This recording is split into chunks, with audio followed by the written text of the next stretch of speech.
안녕하세요. 반갑습니다. 예상간호학원의 강교수입니다. 요양보호사 자격시험에서 노화 건강증진은 굉장히 중요한 과목인데요. 바로 필기 영역에서 매번 14문제가 출제되고 있기 때문입니다. 이번 시간에는 노화 건강증진에 관한 요점 정리를 하도록 하겠습니다. 자, 준비되셨나요? 잘 들어요. 출발!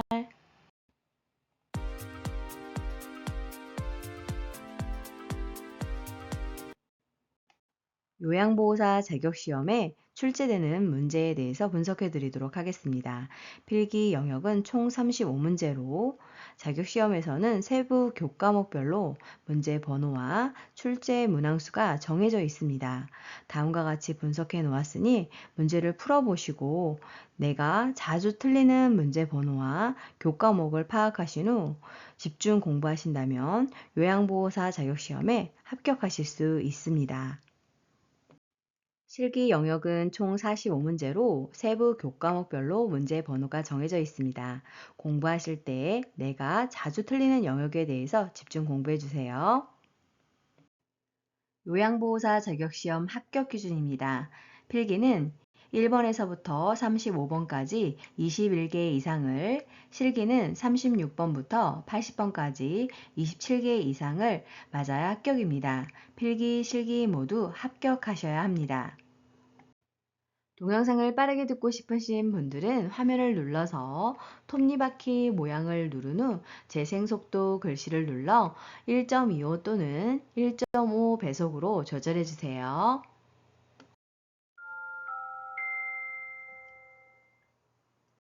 첫 번째로 노인성 질환의 특성에 대해서 알아보도록 하겠습니다.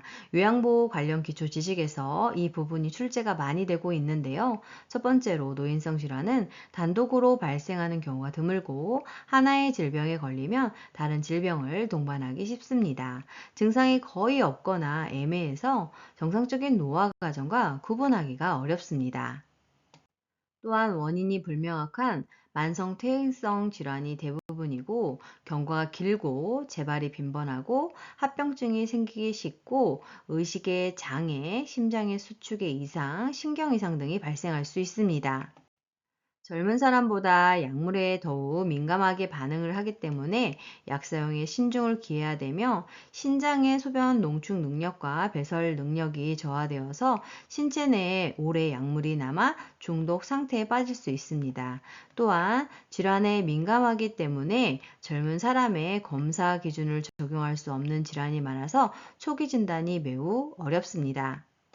그리고 가벼운 질환에도 의식 장애를 일으키기 쉬워서 뇌졸중뿐만 아니라 가벼운 폐렴과 설사 등에도 의식 장애가 발생할 수 있고 혈액순환 저하로 욕창이 잘 발생할 수 있으며 관절이 쉽게 뻣뻣해지면서 관절의 구축과 욕창 예방에 세심한 배려가 필요합니다.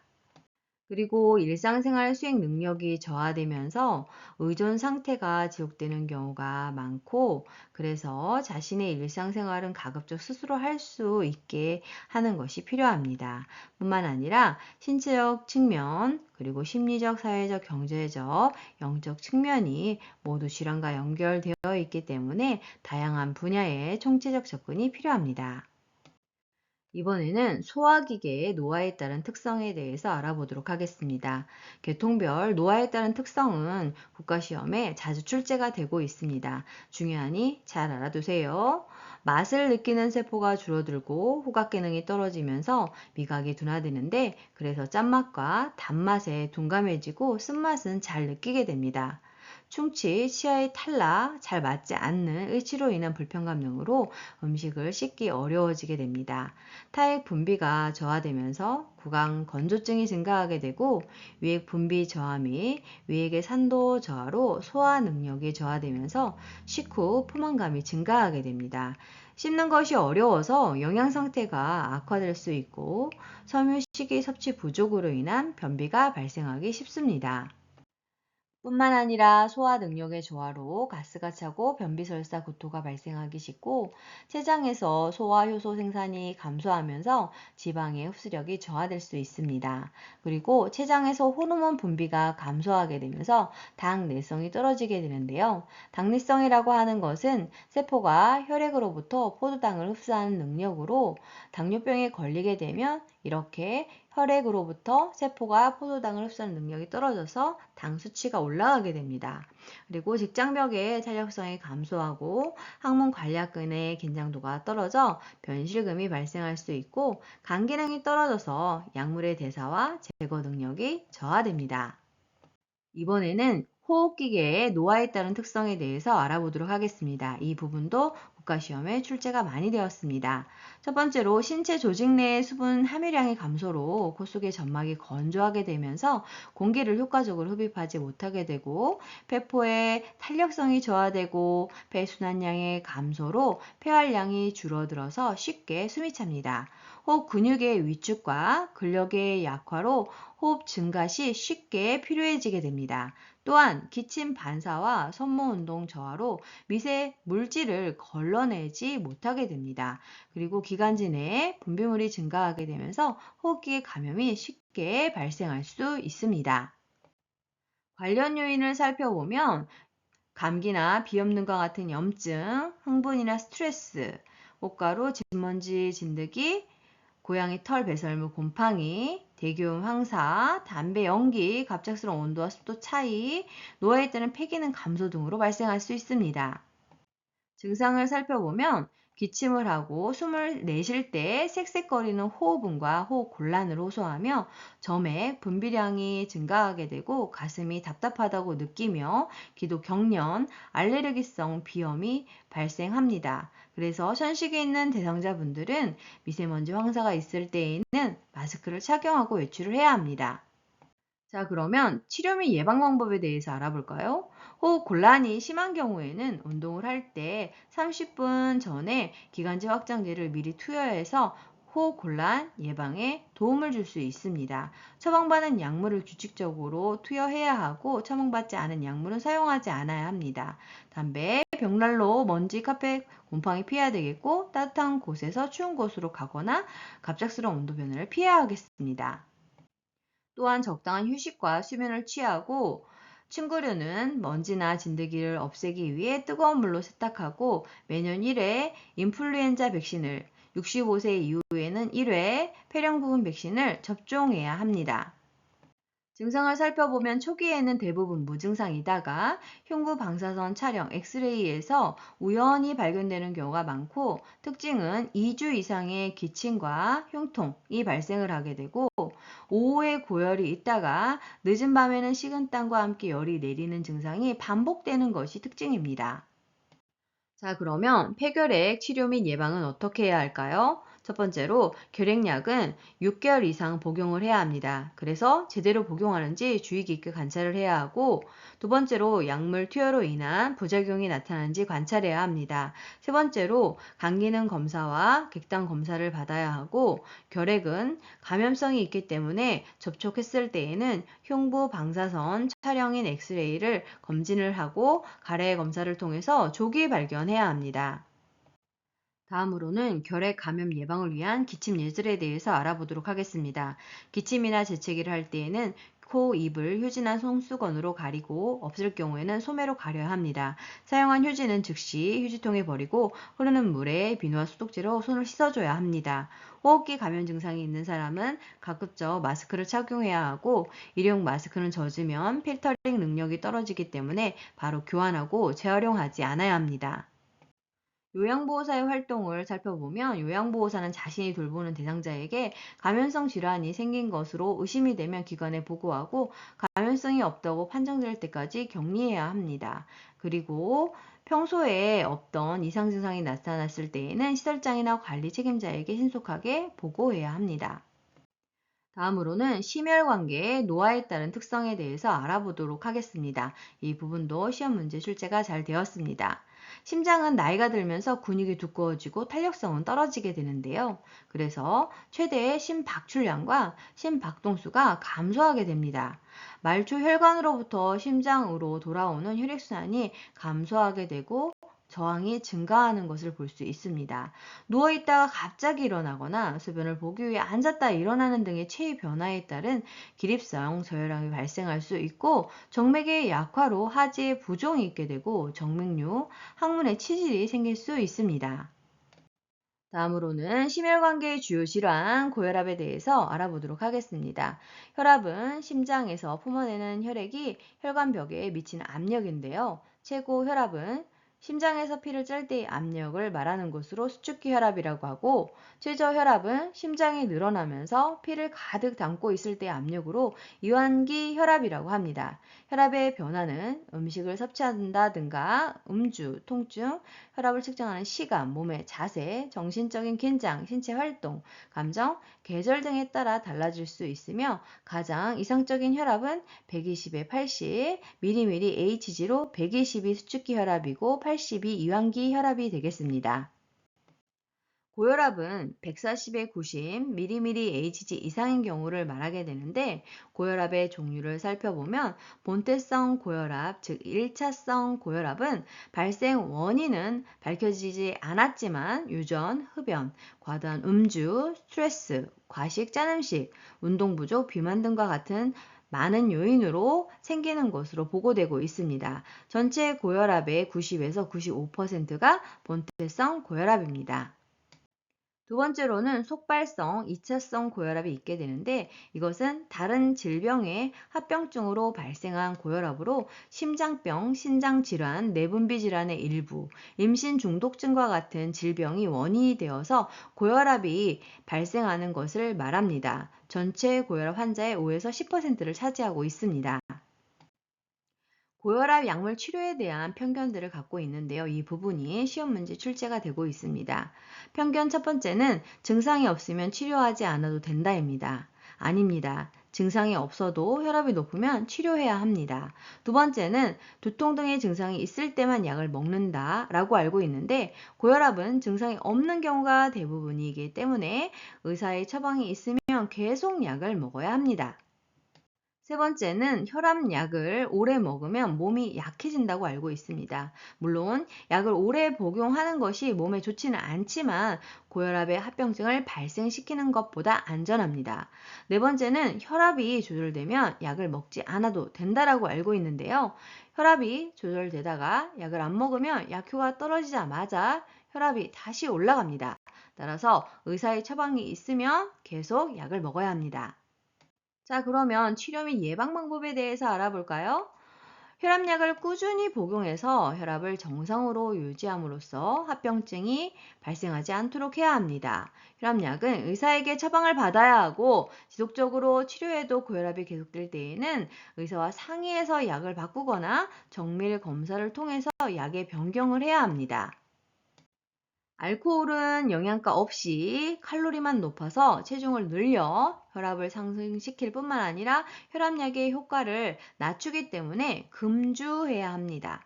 그리고 규칙적으로 혈압을 측정해서 관찰해야 하고 저염식이, 즉 소금이 적은 음식, 그리고 지방이 적은 음식인 저지방식이를 해야 합니다.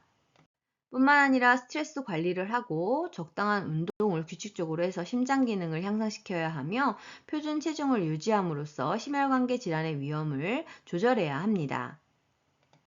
마지막으로 흡연을 통해서 동맥 경화, 심근경색 악화시키는 것을 예방해야 합니다.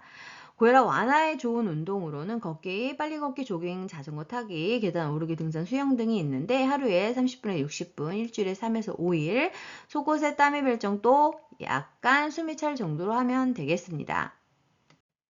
다음은 빈혈입니다. 빈혈은 적혈구나 헤모글로빈이 부족해서 혈액이 몸에서 필요한 만큼의 산소를 공급하지 못하는 상태로 노인에게는 철분이 부족하여 생기는 빈혈이 대부분입니다. 관련 요인을 살펴보면 위장관에서 출혈이 되는 경우, 철분 섭취가 부족한 경우, 철분의 흡수가 문제가 되는 경우에 발생합니다. 자, 그러면 치료 및 예방을 어떻게 해야 할까요? 철분제와 철분의 흡수를 돕기 위한 비타민 C, 오렌지 주스를 함께 복용하는 것이 좋습니다. 식사 시 철분 섭취를 늘리고 출혈을 일으키는 문제가 있으면 의사랑 상의해야 합니다. 이번에는 근골격계의 노화에 따른 특성에 대해서 알아보도록 하겠습니다. 척추뼈 사이에 있는 탄력성이 있는 연골인 추간판이 오그라들면서 키가 줄어들게 되고 등뼈가 굳어서 머리를 낮추면서 가슴을 향하여 보게 됩니다. 뼈의 질량 감소로 골격이 작아지고 작은 충격에도 골절되기 쉽고 치아가 상실되고 근긴장도와 근육량이 저하되면서 신체적 활동과 운동 능력이 감소하게 됩니다. 뿐만 아니라 호흡기계 노화로 산소를 유용하게 사용하지 못하여 근육 경련과 근육 피로를 자주 느끼게 되고 인대 등이 탄력성을 잃게 되면서 관절 운동에 제한을 받게 되고 어깨는 좁아지고 골반은 커지게 됩니다. 관절염이 마모되면서 염증, 통증, 기형이 초래될 수 있고 팔다리의 지방은 감소하고 엉덩이와 허리의 피와 지방은 증가하는 노인 특유의 체형을 보일 수 있게 됩니다. 다음으로는 골다공증입니다. 뼈 세포가 상실되고 골밀도가 낮아져서 골절이 발생되기 쉬운 상태를 말하는 것으로 관련 요인을 살펴보면 폐경 등 여성 호르몬 부족과 저체중, 운동 부족, 40세 이후의 골절 경험 등이 해당됩니다. 그 밖에도 칼슘 섭취가 부족되거나 3개월 이상 부신피질 호르몬 요법을 받거나 장기적으로 혈전 예방 약물인 아스피린과 헤파린을 복용했을 때, 흡연, 음주, 카페인의 과다 섭취를 했을 때, 체중 10% 이상의 무리 다이어트를 했을 때 발생할 수 있습니다. 자, 그럼 어떻게 치료하고 예방해야 할까요? 칼슘의 충분한 섭취를 해야 하고 호르몬 치료를 받을 수 있습니다. 적당 체중을 유지해야 하고 근육과 뼈에 힘을 주는 체중 부하 운동인 걷기를 하는 것이 도움이 됩니다. 그 밖에도 음식과 약물로 비타민 D를 섭취하고 햇볕을 쬐면 비타민 D가 생성이 됩니다. 술은 성 호르몬을 감소시킬 뿐만 아니라 뼈 생성을 억제하기 때문에 금주할 필요가 있고 흡연은 뼈가 약해지기 때문에 금연을 해야 합니다. 이번에는 비뇨기계, 생식기계의 노화에 따른 특성에 대해서 알아보도록 하겠습니다. 우선 여성 노인입니다. 여성은 호르몬 감소로 난소가 작아지고 기능도 점차 감퇴됩니다. 질벽은 얇아지고 탄력성은 적어지고 윤활작용이 감소되면서 성교가 어려워지고 성교 시 통증이 있으나 성적 욕구가 감소되지는 않습니다. 유방의 근육 위축과 함께 가슴은 처지고 작아지고 질의 수축 및 분비물 저하로 지렴이 발생하기 쉽고 빈뇨증, 요실증, 야뇨증이 생기기 쉽습니다. 다음은 남성 노인입니다. 남성 호르몬 감소로 동맥 혈관의 변화가 일어나면서 음경이 발기되는데 더 많은 자극이 필요하고 오래 걸립니다.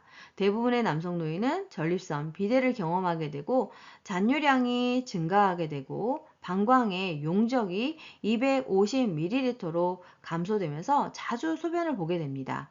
또한 방광 근력이 저하되면서 방광이 완전히 비워지지 않아서 잔유량이 증가하게 되고 소변 줄기가 가늘어지는 것이 특징입니다.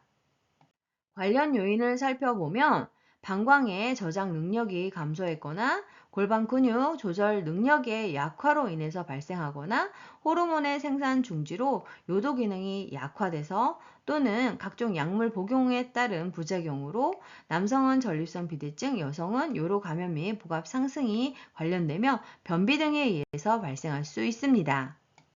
자, 그러면 증상을 알아볼까요? 복압성 요실금은 기침, 웃음, 재채기, 달리기, 줄넘기 등 복부, 내 압력이 증가가 되면서 소변이 나오는 것이고, 절박성 요실금은 소변을 보고 싶다고 느끼자마자 바로 소변이 나오는 것입니다. 역류성 요실금은 소변의 배출이 원활하지 않아 소변이 가득 찬 상태에서 소변이 조금씩 넘쳐 계속적으로 흘러나오는 것을 말합니다. 자, 그럼 치료 및 예방 방법은 어떤 것일까요? 발생 원인에 따라서 약물 요법이나 수술 치료를 해야 하고 골반 근육 강화 운동을 하는 것이 도움이 되는데 케겔 운동이라고 하며 복압성 요실금 치료 방법입니다. 그리고 충분한 수분 섭취로 방광을 기능을 유지할 수 있도록 해줘야 하고 식이섬유소가 풍부한 채소와 과일 섭취로 변비를 예방해야 합니다. 비만은 복부의 압력을 증가시켜서 복압성 요실금을 유발하기 때문에 정상 체중을 유지할 수 있도록 조절해야 합니다.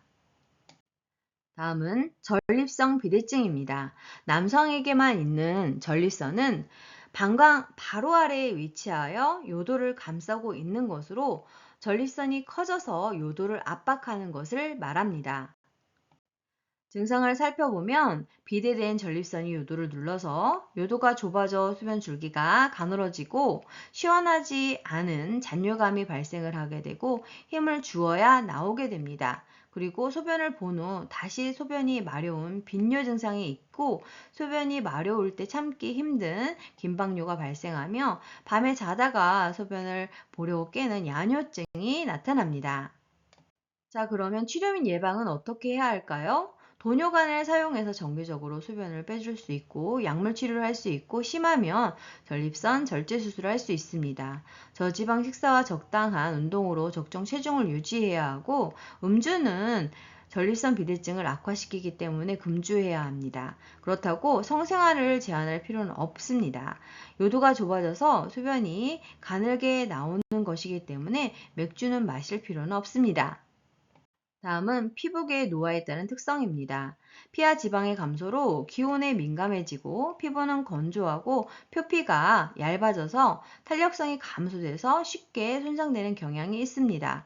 피하 조직의 감소로 저체온, 오한, 압박에 대한 손상의 위험이 증가하게 되고 피하 지방이 줄고 수분의 소실이 되면서 주름살이 생기고 눈꺼풀이 늘어나고 이중턱이 될 수 있습니다.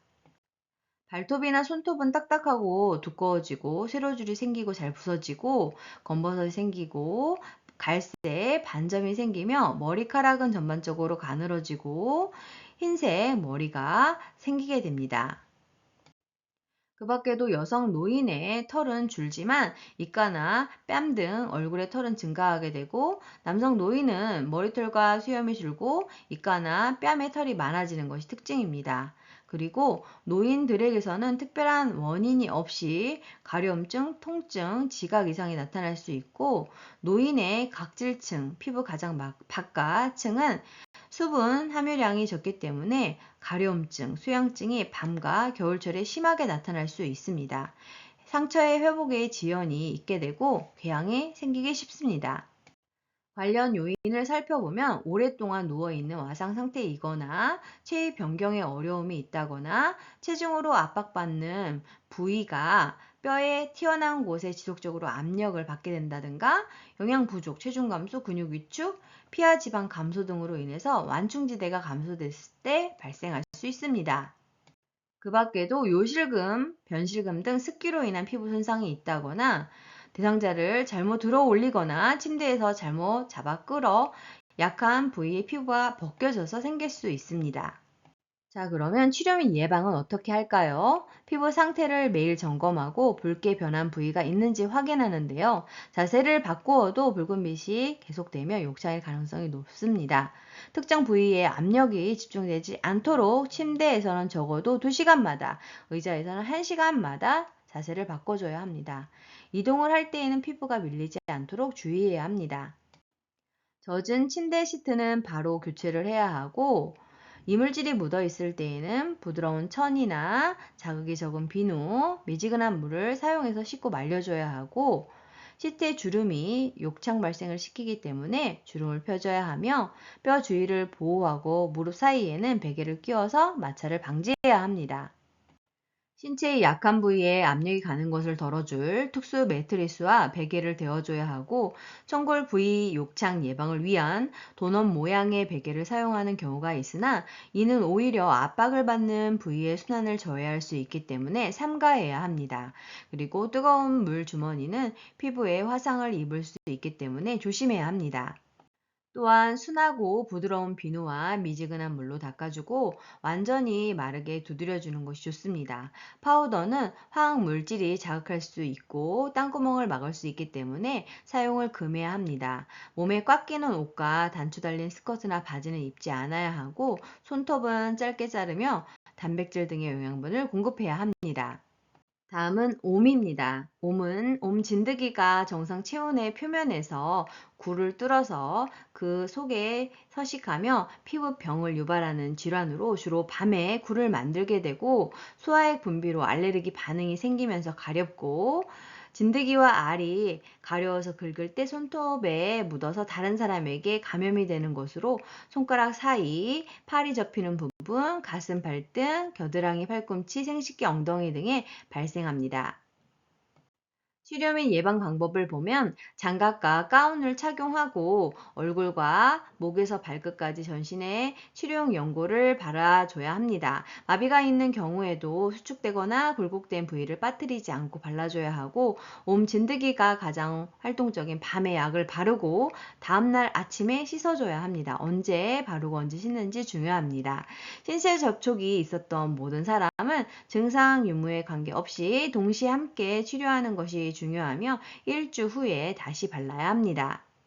그리고 완치 여부를 확인하기 위해 2주 후에 병원을 방문하고 옴 진드기에 오염된 것으로 생각되는 사람이나 친구, 옷, 수건 등과의 접촉을 금해야 되며 내복과 친구는 항옴 진드기 약을 바르는 날은 같은 것을 사용한 후 뜨거운 물로 10분에서 20분간 세탁하고 세탁 후 3일 이상 사용하지 않아야 합니다. 세탁이 어려운 경우에는 3일간 햇볕을 널거나 다리미로 달인 후 사용해야 하고 다른 사람의 것과 분리 세탁해야 합니다. 다음은 감각기계의 노화에 따른 특성에 대해서 알아보도록 하겠습니다. 먼저 시각입니다. 나이가 들면서 지방이 감소되고 눈꺼풀이 처지게 되고 눈이 깊게 들어갑니다. 눈썹은 회색으로 변하고 눈썹은 거칠어지고 남녀 모두 가늘어집니다. 결막은 눈꺼풀의 안쪽을 말하는 것으로 얇아지고 누렇게 변하고 눈 자극감, 불편, 궤양이 생길 수 있습니다. 눈물의 양이 감소하여 건조해지고 눈이 뻑뻑하여 불편감이 있을 수 있고 공막, 안구의 대부분을 싸고 있는 흰색의 막에 갈색점이 생기게 됩니다. 각막은 홍채와 동공을 보호하는 투명한 막으로 각막 반사가 저하되어서 손상이나 감염에 둔감해지게 되고 각막 주변에 누르스름한 지방 침전물이 생기게 됩니다. 또한 색의 식별 능력이 떨어져서 같은 계열의 색을 잘 구별하지 못하게 되고 특히 수정체, 무색 투명한 렌즈 모양의 빛을 모아주는 역할을 하는 수정체가 노란색으로 변화하는 황화 현상으로 인해서 보라색, 남색, 파란색의 구분에 어려움이 발생을 하게 됩니다. 또한 망막과 신경계의 변화에 의해서 가까운 물체에 초점을 맞추는 능력이 상실되는 노안이 발생합니다. 그 밖에도 동공의 지름이 줄어들어서 밝은 것을 좋아하게 되고 눈부심이 증가하고 시력 저하, 빛 순응의 어려움이 나타납니다. 다음은 청강의 노화에 따른 특성입니다. 귓바퀴의 연골이 계속 형성되고 피부 탄력성이 상실되면서 귓바퀴가 커지고 늘어나게 됩니다. 외이도의 가려움증과 건조증이 증가하게 됩니다.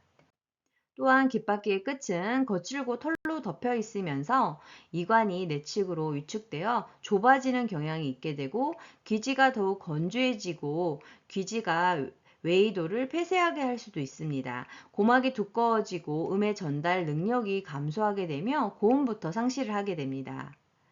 또한 소리의 감수성과 평형 유지에 문제가 생길 수 있고 노인성 난청이 남성에게 흔하게 나타날 수 있습니다. 귀 질환이 없어도 귀에서 들리는 주관적인 느낌이 이명이 들릴 수 있고 그래서 모든 사람이 중얼거린다고 불평하거나 넓은 홀에서나 전화 걸 때 더 듣기 어렵다고 할 수 있습니다. 다음은 미각의 노화에 따른 특성입니다. 혀의 유두가 위축되면서 돌기의 미레수가 기능이 감소하게 됩니다. 그래서 신맛과 쓴맛은 더 잘 감지하게 되고 단맛과 짠맛을 감지하는 미래의 기능은 점차 떨어지게 됩니다. 뿐만 아니라 구강 점막의 재생이나 생성이 어려워지게 되고 입과 입술 근육의 탄력성은 떨어지고 침 분비량은 줄어들고 후각이 무뎌져서 식욕의 변화가 오게 됩니다. 그리고 맛에 대한 감지 능력이 저하돼서 조미료를 많이 넣은 음식을 좋아하게 됩니다. 촉각의 변화를 살펴보면 노인은 접촉의 강도가 높아야 접촉감을 느낄 수 있게 되고 통증에 대한 민감성이 감소하여 둔감한 반응을 보이게 됩니다. 자, 그러면 감각기계 주요 질환에 대해서 알아보도록 하겠습니다. 녹내장은 안압, 눈의 압력의 상승으로 인해서 시력이 점차 약해지는 질환으로서 증상을 살펴보면 가장 특징적인 것이 좁은 시야입니다. 그리고 눈에 이물감이 들게 되고 안구의 통증과 두통, 구역질 심하면 실명에 이를 수 있습니다. 다음으로는 녹내장 대상자의 일상생활 주의사항에 대해서 알아보도록 하겠는데요. 이 부분이 37회 국가고시 출제가 되었습니다. 자, 같이 볼까요? 첫 번째, 목이 편한 복장을 입어야 합니다. 목에 조이는 옷을 입게 되면 혈압이 올라가게 되고 안압도 올라가게 되죠. 두 번째, 담배를 끊고 세 번째, 술은 한두 잔 정도 줄이고 네 번째, 피가 머리 쪽으로 몰리는 자세인 물구나무 서기, 복압이 올라가는 운동이 잇몸 일으키기 등은 안압을 올릴 수 있기 때문에 피해야 합니다. 다섯 번째로 고개를 숙인 자세에서 장시간 독서하거나 작업하는 것은 피해야 하겠습니다. 여섯 번째로 마음을 편하게 하고 흥분하지 않아야 되고 일곱 번째 기온 변화에 유의하고 특히나 녹내장은 추운 겨울이나 무더운 여름에 발작하기 쉽습니다. 여덟 번째로 한눈에 녹내장이 있으면 다른 눈에도 발생할 가능성이 있기 때문에 두 눈을 모두 정기검사를 받아야 하겠습니다. 다음은 백내장입니다. 백내장은 수정체가 혼탁해져서 빛이 들어가지 못해서 시력 장애가 발생하는 질환으로 눈동자에 하얗게 백태가 껴서 뿌옇게 보이거나 잘 안 보이는 것이 특징입니다. 다음은 내분비계의 노화에 따른 특성에 대해서 알아보도록 하겠습니다. 일반적으로 뇌하수체, 부신 등은 노화에 따른 변화가 크지 않지만 당 대사 및 갑상선 분비 호르몬, 에스트로겐 분비는 노화에 따라 감소하게 됩니다. 포도당 대사 능력인 당내성은 혈당을 낮추는 능력으로 그 포도당 대사 능력과 인슐린에 대한 민감성이 감소하게 되면서 쉽게 고혈당이 될 수 있습니다. 인슐린의 분비가 느리고 분비량이 불충분해집니다. 또한 공복 혈당이 상승하고 갑상선의 크기가 줄어들면서 호르몬 분비량도 약간 감소하게 되고 근육 질량이 감소하면서 기초 대사량이 감소하게 됩니다. 자, 그러면 내분비계의 주요 질환에 대해서 알아볼까요? 당뇨병은 혈당, 포도당 수치를 조절하는 인슐린이 분비되지 않거나 분비가 부족한 경우에 생기는 것으로 포도당이 세포 내로 들어가지 못해 혈중 포도당 수치가 올라가서 소변에 당이 섞여 나오는 질환입니다. 관련 요인으로는 과식, 비만, 운동 부족, 스트레스 유전이 있습니다. 증상을 살펴보면 갈증이 증가하는 다음증, 소변을 많이 보는 다뇨증, 배가 자주 고프고 많이 먹게 되는 다식증, 그럼에도 불구하고 체중이 감소합니다. 두통, 흐릿한 시력, 발기부전 등이 증가할 수 있고 질 분비물 및 질 감염이 증가하며 상처 치유가 지연되고 감각 이상이 발생할 수 있습니다. 감염 등이나 식사량 증가, 활동량 감소 등에 의해서는 고혈당이 발생할 수 있고 식사량 감소 및 활동량 증가 등으로 인해서 저혈당이 나타날 수 있습니다. 저혈당이 나타났을 때에는 땀을 많이 흘리거나 두통, 시야가 몽롱하고 배고픔, 어지러움을 느낄 수 있습니다. 이때에는 빠른 대처를 해야 하는데 방치했을 경우 뇌손상이 발생할 수 있습니다. 자, 그러면 당뇨병은 어떻게 치료하고 예방해야 할까요? 첫 번째로 식이요법을 해야 합니다. 균형 있는 식사를 통해서 표준 체중을 유지해야 하고, 세 번 규칙적으로 식사를 해야 하고, 반찬은 싱겁게 식단을 세워서 실행을 해야 합니다. 저콜레스테롤 시기를 기본으로 해서 육류보다는 곡류, 콩, 과일, 야채 등 고섬유질 음식을 섭취할 필요가 있고, 단당류가 많이 들어있는 음식이나 술의 섭취는 제한하는 것이 필요합니다.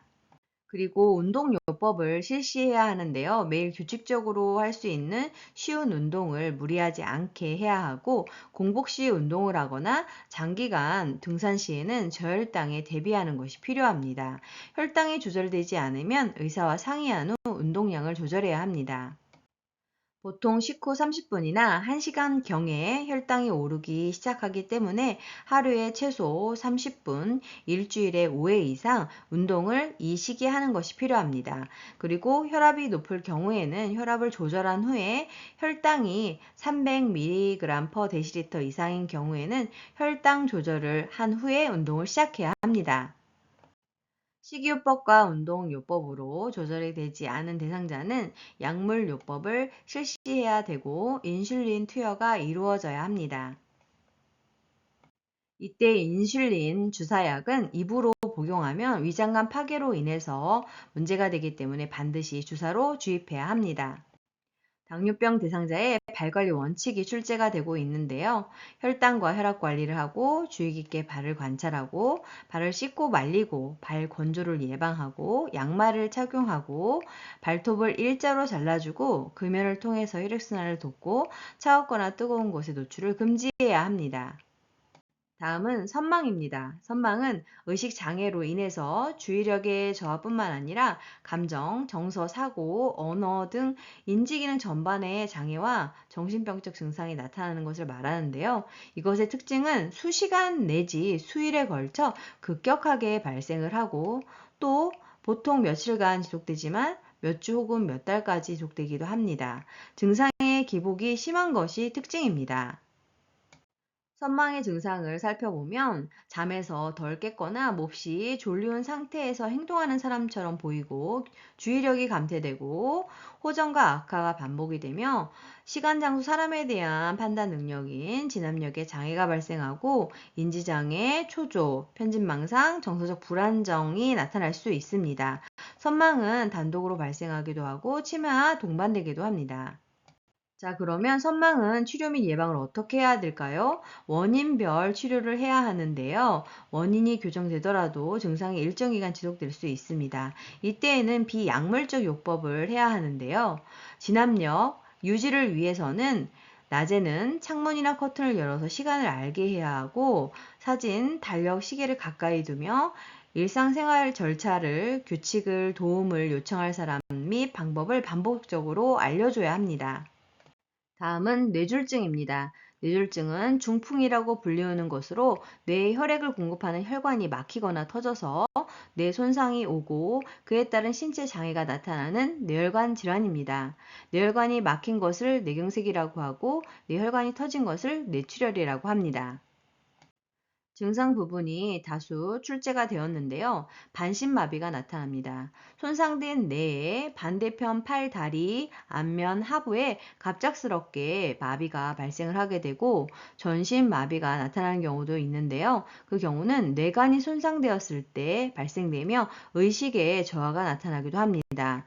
반신감각 장애가 나타나기도 하는데요. 손상된 뇌의 반대쪽에 시각, 촉각, 청각 등의 장애가 나타나게 되면서 남의 살 같은 느낌을 호소하게 됩니다. 그리고 언어 장애가 나타납니다. 좌측 뇌가 손상되었을 경우에 우측 마비와 함께 실어증이 발생을 하게 되고 발음이 무정확하고 마치 술 취한 사람처럼 어눌한 발음으로 말을 하게 됩니다. 그 밖에도 두통 및 구토, 의식 장애가 있을 수 있으며 뇌관 부위에 발생이 되면 의식이 저하될 수 있습니다. 그리고 손의 손상 시에는 메스껍고 토하는 증상과 함께 몸에 불균형이 발생될 수 있고 운동 실조증이 나타날 수 있는데요. 보통 손해에 뇌졸중이 발생했을 때 술 취한 사람처럼 비틀거리고 한쪽으로 자꾸 쓰러지려 하고 물건을 잡으려고 할 때 정확하게 잡지 못하게 됩니다. 뿐만 아니라 한 개의 물체를 보는데 두 개로 보이는 복시나 시야의 한 귀퉁이가 어둡게 보이는 시야장애가 발생하고 음식이나 물을 삼키기 힘든 연화곤란이 올 수 있습니다. 뇌졸중으로 인해서는 치매도 갑자기 발생할 수 있게 되는데요. 정상적으로 생활하던 사람이 갑자기 동작이 서툴러지고 기억력, 계산력, 판단력이 감소되는 혈관성 치매가 올 수 있습니다. 다음은 파킨슨 질환입니다.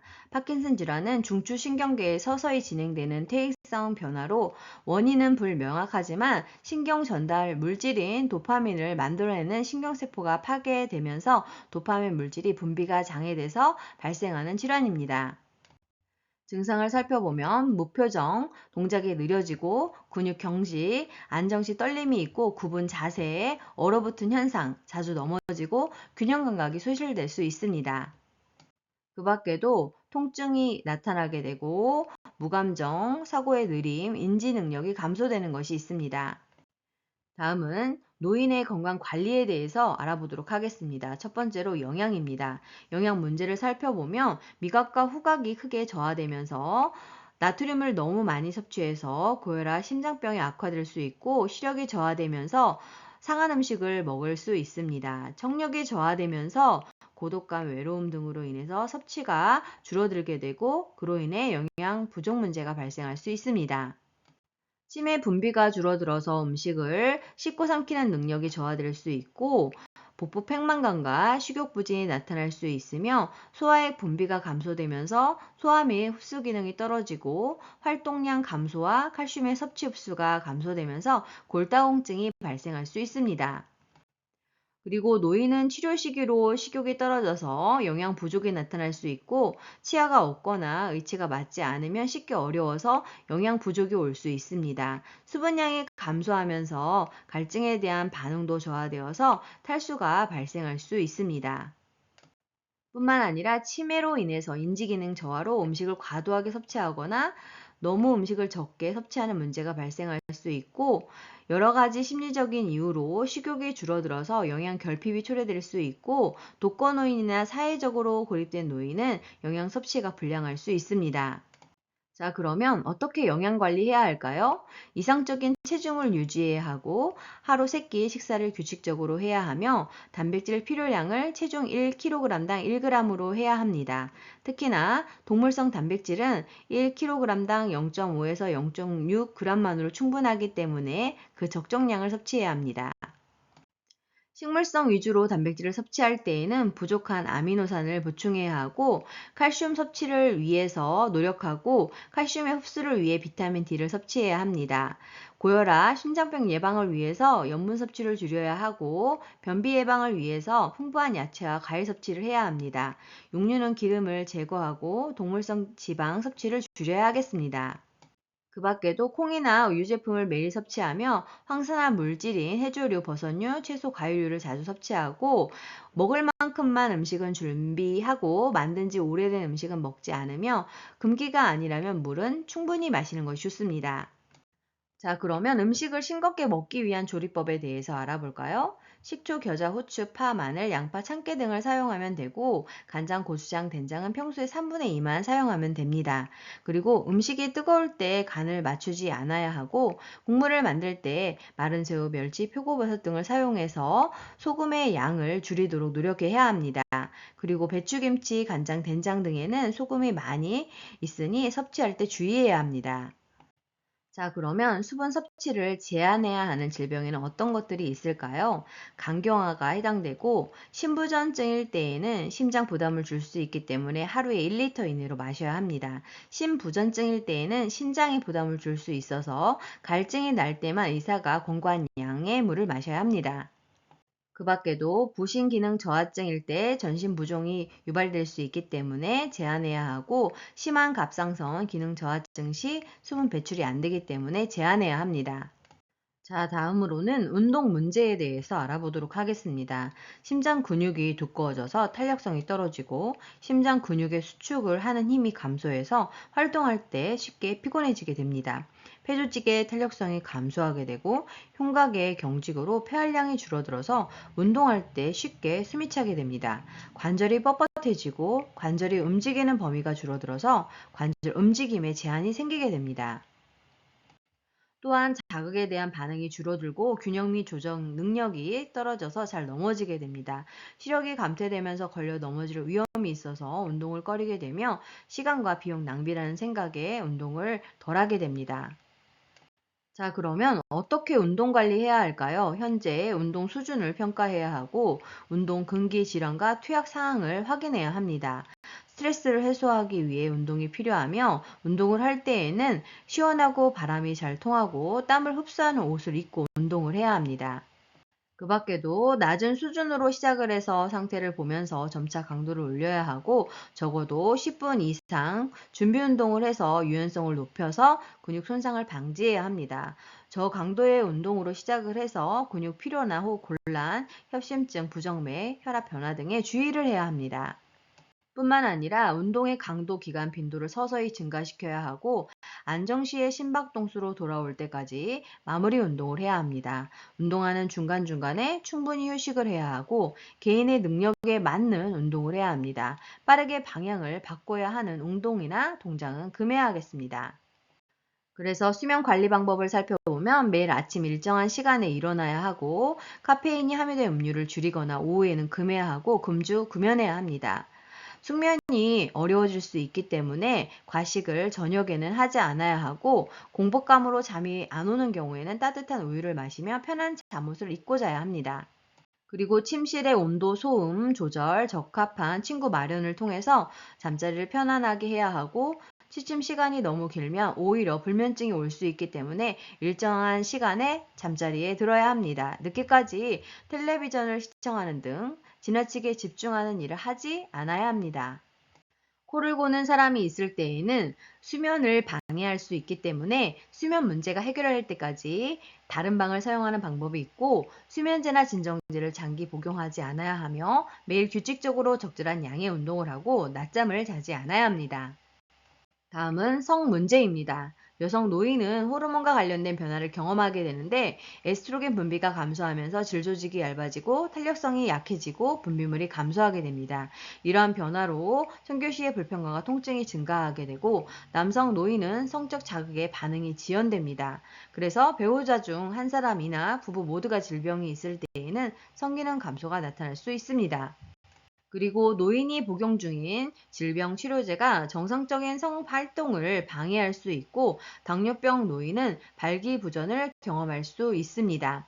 또한 관절염 대상자의 통증은 성적 활동에 방해가 되고 통증을 완화하기 위한 항염증성 약물도 성적 욕구를 감소시킬 수 있습니다. 그리고 심장질환을 가진 모든 노인에게 선교시 심장마비가 오는 것은 아니지만 심장마비를 경험한 노인은 주치의와 상의를 해야 합니다. 그리고 성생활은 뇌졸중 재발과 관련이 없기 때문에 뇌졸중 노인의 성생활을 막을 필요는 없습니다. 다만 체위 변화에 도움이 되는 기구로 취약점을 보완해서 성생활을 할 수 있습니다. 그리고 자궁 적출술과 유방 절제술을 한 여성 노인은 스스로 덜 여자 같다고 느끼지만 성기능에 변화가 있지는 않습니다. 또한 전립선 절제술은 발기하는 데 문제를 유발하지 않고 과도한 알코올의 섭취는 여성에서는 오르가즘이 지연되고 남성에서는 발기지연이 나타날 수 있기 때문에 과도한 알코올 섭취를 하지 않아야 합니다.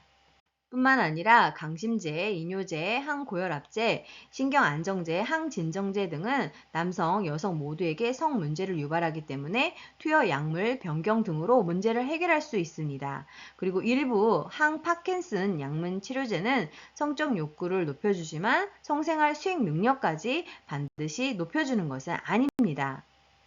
자, 그러면 노인의 약물 사용 방법에 대해서 알아볼까요? 이 부분은 출제가 많이 되었습니다.